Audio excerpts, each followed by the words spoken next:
friends, welcome to Sudha's Veg Recipes. Today I am showing you two Rajasthani traditional dumplings for kadhi. So one is called gutle ki kadhi, besan ke gutle ki kadhi. Gutla means the lumps, which we actually don't like, but here lumps only will be used to make a special kind of dumpling. Other one is chilli ki kadhi. No, it's not green chilies, it's chilli, which is a besan pancake, tiny pancakes, which we will be using as a dumpling in the curry. So let's get started.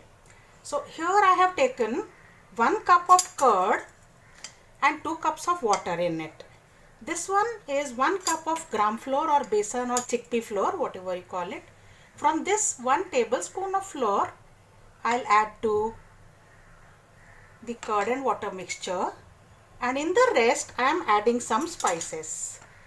So to begin with, about half a teaspoon of carom seeds or ajwain, about half a teaspoon of salt or salt to taste, 1 teaspoon of red chilli powder, and a small pinch, about 1/8 teaspoon of turmeric powder, half a teaspoon of coriander powder, and that's it.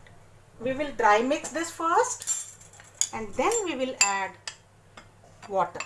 We have to make a batter like we make for besan chilla, or pakoras. So let's mix. I've started with 1 cup water.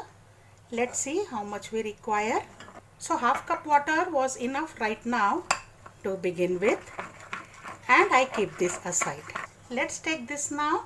To this also I'm adding some spices. So this curd and water mixture, now I'm adding 1 teaspoon of red chilli powder, half a teaspoon of turmeric powder, and half a teaspoon of coriander powder.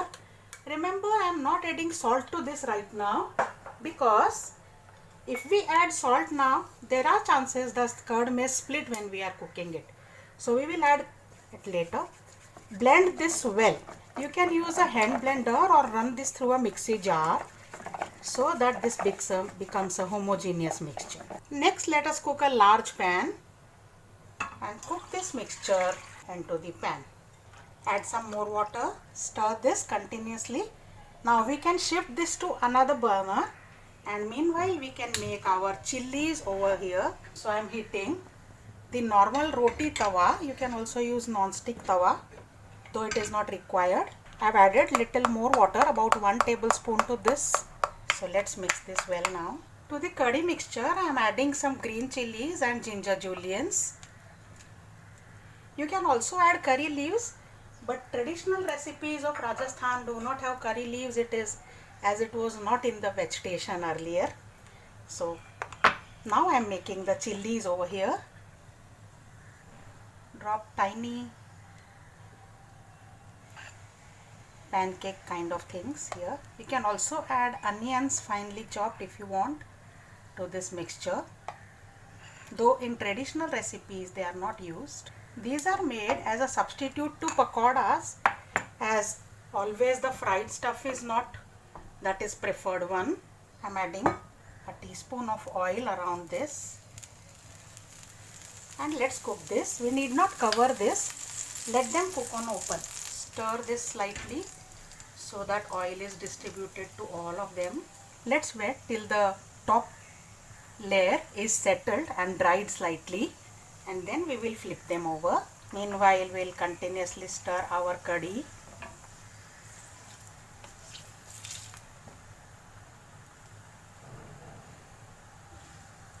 It is still slightly less cooked. It should be light brown. So I am cooking it for 1 more minute. Without flipping them also, we can move on tawa so that they don't burn at one place. Otherwise, at some places they remain kacha and some places gets overcooked. Now we can flip them. Some of them are stuck to each other, but we can separate them after they get cooked. So not an issue. This is the way they are. Let's lower the flame and cook. So rather I will swap the burners, because this is the large one and that is the small. And our curry has begun to simmer slightly. Now to this gutla batter which we are making, I am adding about 1/8 pinch of baking powder or baking soda, anything you can use. Mix this well. So from one batter we are making 2 different dumplings. Meanwhile, let us flip over our chilies again. I turn off the flame for chilies as they are ready. And now you can see the curry is boiling. So into this simmering curry, now I will be dropping small portions of this batter. Very small. Just as we drop pakoras in oil.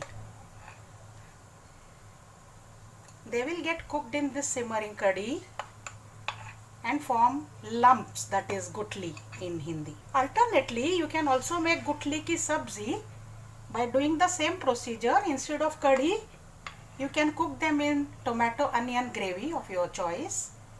Make a thin tomato onion gravy, and when it is boiling, you can drop gutlis into this.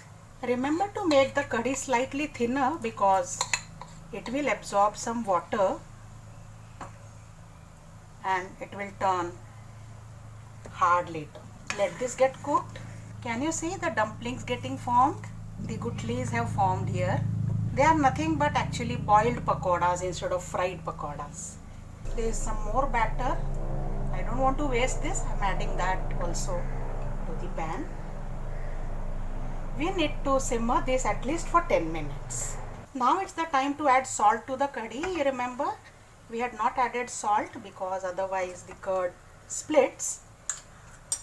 So if your curd splits in a curry, do follow this tip. Add the salt after it starts boiling. Also, I am preparing the tempering now here side by side. I am heating a tadka pan here, to which I am adding about 1 tablespoon of ghee. Majorly all vegetables in Rajasthan are cooked in ghee, and especially all curd based vegetables need a tempering of ghee instead of oil, because curd and ghee both are dairy products, so they don't cause any allergy when they are cooked together, whereas curd and oil mixture may cause allergy to some people. Also our chilies are ready, so these chilies I am taking out in a bowl over here. You can see they are so well cooked, the chilies. The ghee for tempering has heated well, so now I am adding about 1 teaspoon of rayi or mustard seeds, 1 teaspoon of cumin seeds. Once this is ready, I am adding a generous pinch of hing or asafoetida. And this is a special tip for Rajasthani tempering. I am adding whole red chilies and whole coriander seeds. As I said earlier, that fresh coriander leaves are not always available there. Coriander seeds are used, and the tempering is ready. Turn the flame off. A heaped of spoon of red chili powder. Add and immediately transfer this to the simmering pot. So our curry is ready. Now half of the curry I am going to pour over these chilies. Avoid the gutlis, and in one go we have 2 types of curry ready for us. So now let's plate them. So our chilli ki curry and gutli ki curry are ready. They taste superb with rice or rotis or fulka, but the best is with bajre ki roti. Do try it. I am sure you will load my channel with comments that you liked it. And both the types of curry I have made in flat 15 minutes because no chopping, no preparation required. Just start with it and finish. So let me know what more recipes you would like to hear from me. Till then, see you. Bye bye.